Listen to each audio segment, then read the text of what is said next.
تراوی 8 ہیں یا 20 یا پھر مرضی پر ہے، جو جتنی چاہی پڑھ لے، جتنی چاہے پڑھ لے. میں نے دنیا میں کوئی ایسی مسجد نہیں دیکھی جس میں جتنی چاہے تراویاں پڑھی جا رہی ہوں. بعض لوگ فتویٰ تو دیتے ہیں کہ کوئی عدد متعین نہیں ہے، لیکن وہ فتویٰ مارکیٹ میں چلتا پوری دنیا میں کہیں بھی نہیں ہے. یا تو کہیں پوری 8 ہو رہی ہوتی ہیں یا کہیں پوری 20 ہو رہی ہوتی ہیں. کیونکہ جب آپ کہیں گے نا جتنی چاہو پڑھ لو، امام نے ایک دن 8 پڑھا دی، اگلے دن 12 پڑھا دی، پبلک پکڑ کے امام کو کوٹ دے گی کہ ابے تو کیونکہ مائنڈ لوگ لے کے آتے ہیں پہلے سے کہ ہم نے کتنی پڑھنی ہے، کتنی ہوں گی یہاں پہ. تو بعض فتوے صرف کچھ اسکالرز بیٹھ کے چلا دیتے ہیں مارکیٹ میں، وہ چلنے والے نہیں ہوتے، وہ خود اس پہ خود عمل نہیں کر رہے ہوتے. اہل حدیثوں کی مسجد میں جہاں بھی جائیں 8 ہی ہو رہی ہیں، حالانکہ وہ فتویٰ دیتے ہیں کہ جتنی چاہے پڑھ لو. لیکن پھر جتنی چاہے پڑھ لو تو پوری دنیا میں آپ 8 ہی کیوں پڑھ رہے ہو؟ پھر ان کو پتہ ہے کہ بھائی اسپیسیفک جب تک کوئی عدد نہیں بتایا جائے گا اس وقت تک عوام کے لیے اس پر عمل کرنا ممکن نہیں ہوگا. اسی وجہ سے چاروں اماموں کا اجماع ہے جو تابعین تبع تابعین کے دور میں تھے کہ کم سے کم کتنی رکعتیں ہیں؟ 20. 3 امام کہتے ہیں 20 رکعتیں اور امام مالک کہتے ہیں 36 رکعتیں. تو اب یہ عدد متعین کیے بغیر چلنا ممکن نہیں ہے. تو چونکہ فقہا دین کو زیادہ سمجھتے ہیں نا، انہوں نے عدد متعین کیا. اور ویسے بھی تراویح خلاف قیاس ہے. نفل نماز میں اتنی ساری پبلک کو جماعت کے ذریعے اکٹھا کرنا یہ عام حالات میں جائز نہیں ہے، بدعت عمل ہے، کیونکہ اس کے جائز ہونے کی ہمارے پاس کوئی دلیل نہیں ہے. یہی وجہ ہے کہ رمضان عید کا چاند نظر آتے ہی تراویح غائب ہو جاتی ہے. اگر یہ عام نوافل کی طرح جماعت کے ساتھ جائز ہوتی تو امام صاحب کہتے یار ہم نے پورے رمضان نوافل پڑھے ہیں جماعت سے، تو اب حرام تھوڑی ہو گئے، چلو آج دوبارہ پڑھ لیتے ہیں. نہ ان کو منع کیا جائے گا. کیوں؟ نبی صلی اللہ علیہ وسلم سے ثابت نہیں ہے. تو عدد بھی متعین ہے اور دن بھی متعین ہے. جیسے اگر یہ تہجد ہے تو تہجد کے تو دن بھی متعین نہیں، عدد بھی متعین نہیں ہے. تہجد تو پورے سال ہے. تو جیسے رمضان کی یہ جو تراویح ہے نا، اس کے دن متعین ہے کہ صرف رمضان کی راتوں میں ہی ہوگی، اور کیفیت بھی متعین ہے کہ جماعت سے ہوگی مسجدوں میں. تو اسی طرح یہ کہنا کہ عدد متعین نہیں ہے یہ عقل سے بالاتر ہے. حضرت عمر نے یا تو 20 رکعتیں شروع کی تھی یا 8، کیونکہ 2 ہی روایتیں ملتی ہیں حضرت عمر سے، 8 والی بھی ملتی ہے 20 والی بھی. ہم کہتے ہیں اس 8 والی پر پوری روئے زمین میں کہیں بھی عمل نہیں ہوا، اور اس 8 کی سند میں اضطراب ہونے کی وجہ سے ضعیف بھی ہے. بڑے بڑے محدثین نے اس کو ضعیف قرار دیا ہے. جو اسکالرز یوٹیوب پہ آ کے یہ کہتے ہیں نا کہ بالاتفاق صحیح ہے، خدا کی قسم جھوٹ بولتے ہیں. وہ اتنے دھڑلے سے آج کل جھوٹ بولا جاتا ہے نا سوسائٹی میں کہ لوگ اس کو سچ سمجھنا شروع کر دیتے ہیں اور پھر چیلنج کرتے ہیں کوئی یہ گولڈن سند ہے، کوئی 8 رکعت والی حدیث کو ضعیف نہیں ثابت کر سکتا. ہم جب کہتے ہیں کہ ہم جب حوالے پیش کرتے ہیں، میری آڈیو بیان ہے اس پہ پورے میں نے حوالے پیش کیے ہیں کہ کتنے لوگوں نے اس کو مسترب کہہ کے، مسترب حدیث بھی ضعیف ہوتی ہے، اس کو رد کیا ہے، تو اس کا جواب ہی پی جاتے ہیں. وہ چیلنج ان کے چل رہے ہیں، لوگ ان کے حوالوں سے متاثر ہیں. تو اگر وہ 8 رکعت والی حضرت عمر سے ثابت ہوتی تو اس دور میں کتنی رکعتیں چلتی؟ 8. حرم میں بھی 8 ہوتی، مسجد نبوی میں بھی 8 ہوتی، اور 1400 سال سے حرم اور مسجد نبوی میں 8 ہی چلی آ رہی ہوتی. ابو حنیفہ بھی 8 کے قائل ہوتے، امام شافعی جیسے محدث اور مجتہد بھی 8 کے قائل ہوتے، امام احمد جو امام بخاری کے استاذ ہیں وہ بھی 8 کے قائل ہوتے، امام مالک بھی 8 کے قائل ہوتے، اور عبداللہ بن مسعود بھی 8 پڑھ رہے ہوتے، اور عثمان بن عفان بھی 8 پڑھ رہے ہوتے. ہم کہتے ہیں کہیں کوئی ضعیف روایت بھی نہیں ملتی کہ عثمان بن عفان کے دور میں 8 ہوئی، حضرت علی کے دور میں 8 ہوئی. 20 والی تو بہت ساری ملتی ہیں ہمیں. تو اس لیے اور تواتر عملی بھی ملتا ہے. 150-200 سال پہلے فقہا بیان کرتے ہیں کہ پوری روئے زمین پر ہمیں کوئی بھی مسجد نظر نہیں آتی، ٹریولنگ ہوتی تھی نا اس زمانے میں بھی، کہ کہیں بھی ہمیں 20 رکعت سے کم 1 رکعت مل رہی ہو. اور ویسے بھی ایک بات ہے، محدثین نے اس نماز کو تراویح کا نام دیا ہے. یہ بہت اچھی طرح سمجھو، یہ ہم نے نام نہیں دیا کہ علماء دیوبند یا حنفی یا شافعی لوگوں نے.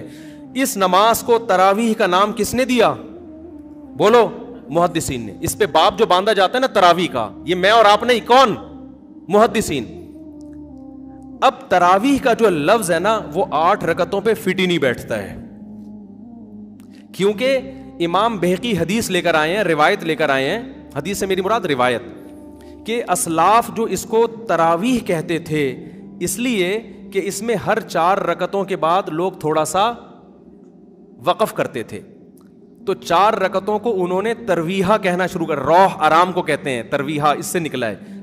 4 رکعتوں کے بعد کیا کرتے تھے؟ آرام. تو اس لیے ہر 4 رکعت کے بعد، ہر 4 رکعت کو ایک ترویحہ. تو اب محدثین نے اس کو نام کیا دے دیا؟ تراویح. فقہا اور محدثین نے. تو اس کی وجہ محدثین بیان کرتے ہیں کہ کہ تراویح کا نام اس لیے دیا گیا کہ ہر 4 رکعتوں کے بعد تھوڑا ریسٹ کیا جا رہا ہے. اب مجھے بتاؤ یہ جو عربی لغت میں نا ایک ترویحہ 4 رکعت اور تراویح جمع اقصا ہے, عربی میں جمع کے لیے کم سے کم 3 فرد ہونا ضروری ہے. جیسے رجل ایک آدمی, بھائی چل رہی ہے ریکارڈنگ, رجل ایک آدمی, رجلانی 2 آدمی, رجال 2 سے زیادہ. تو تراویح 2 ترویحوں سے زیادہ, 2 ترویحیں بنتے ہیں 8 رکعتیں اور تراویح بنتی 8 سے زیادہ. کتنی زیادہ یہ اس میں سب آ سکتا ہے. تو 8 رکعتوں پہ تو تراویح کا لفظ فٹ ہی نہیں بیٹھتا, تو محدثین اس کو تراویح کیسے کہیں گے اور تراویح کے بعد کیوں باندھیں گے؟ اس زمانے میں اگر 8 رکعتیں ہو رہی ہوتی محدثین کے دور میں تو اس کو ترویحتین کہتے نا, وہ تراویح سے تعبیر نہ کرتے. سمجھتے ہو کہ نہیں سمجھتے؟ اور تراویح ہے بھی جمع اقصا.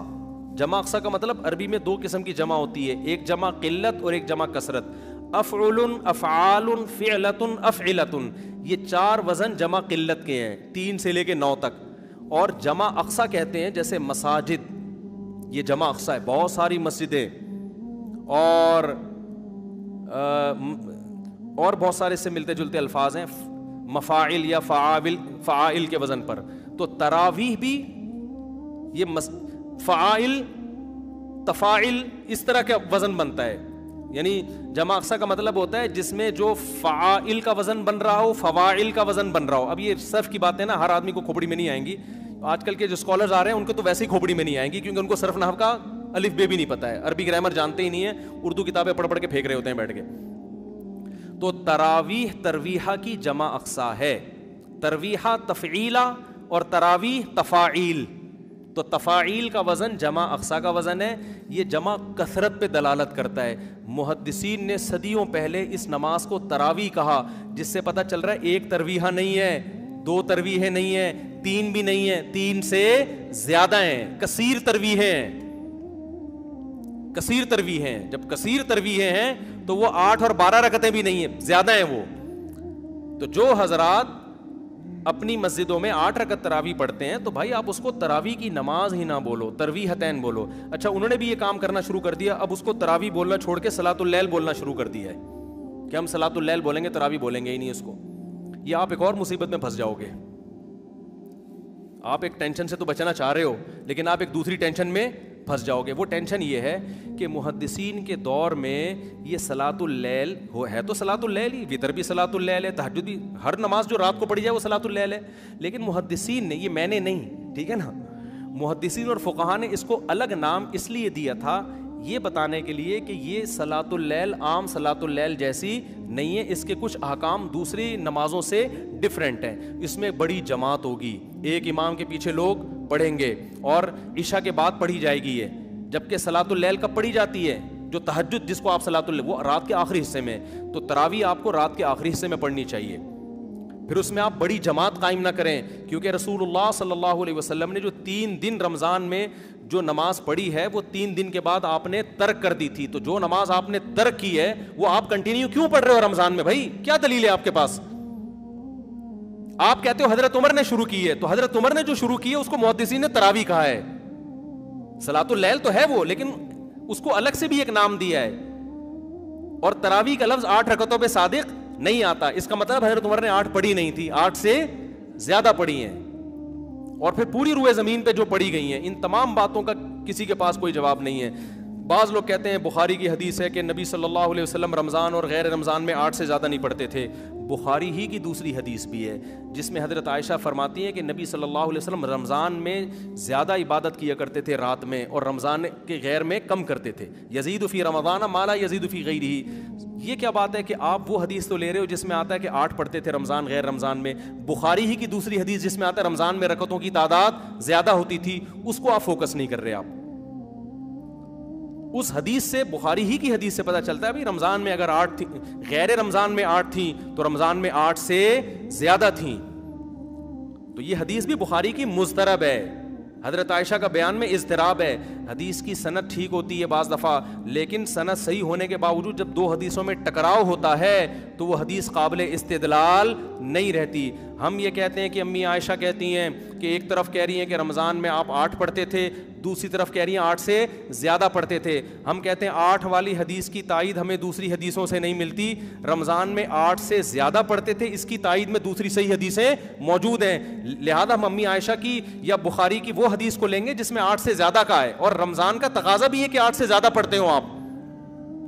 تو حرمین کا تواتر دیکھ لو صدیوں سے, پوری امت کا تواتر دیکھ لو, وہ سارا آپ نے ایک طرف رکھ دیا اور 8 کو پکڑ کے آپ بیٹھ گئے, جس پہ تراویح کا لفظ ہی فٹ نہیں بیٹھتا. اور آخری بات یہ, بعض لوگ کہتے ہیں امام احمد بن حنبل نے ترمذی میں نقل کیا ہے کہ تراویح کی کوئی تعداد متعین نہیں ہے. ترمذی میں امام احمد بن حنبل کا قول امام ترمذی نے نقل کیا ہے, لیکن یاد رکھو امام ترمذی کی جو اپنے شاگردوں کی کتابیں ہیں نا, جو فقہ میں ان کے شاگرد ہیں, اس میں امام احمد بن حنبل نے 20 رکعت کو ترجیح دی ہے. لہذا کوئی اس حوالے سے آپ کو دھوکہ نہ دے. ترمذی کا حوالہ پیش کیا جاتا ہے کہ امام احمد کہتے ہیں اس بارے میں کچھ بھی منقول نہیں ہے, کوئی یعنی مختلف تعداد منقول ہے. دوبارہ بتاتا ہوں, دیکھو امام ترمذی نے جب تراویح کے باب کے تحت احادیث ذکر کی ہے نا, تو اس کے نیچے امام احمد بن حنبل کا قول نقل کیا ہے کہ اس بارے میں یقینی طور پر کوئی عدد ثابت نہیں ہے, جو بھی تعداد منقول ہے ان میں سے کسی کو بھی اختیار کیا جا سکتا ہے. جبکہ میں کیا دعویٰ کر رہا ہوں, امام احمد بن حنبل کے نزدیک کتنی رکعتیں افضل ہیں؟ 20 رکعتیں. تو کوئی یہ حوالہ دے کے آپ کو کنفیوز کر سکتا ہے. تو خوب سمجھ لیں, جب کسی مجتہد سے 2 مختلف قول منقول ہوتے ہیں, ایک قول ان لوگوں سے جو فقہ میں ان کے شاگرد ہیں, اور ایک قول جو حدیث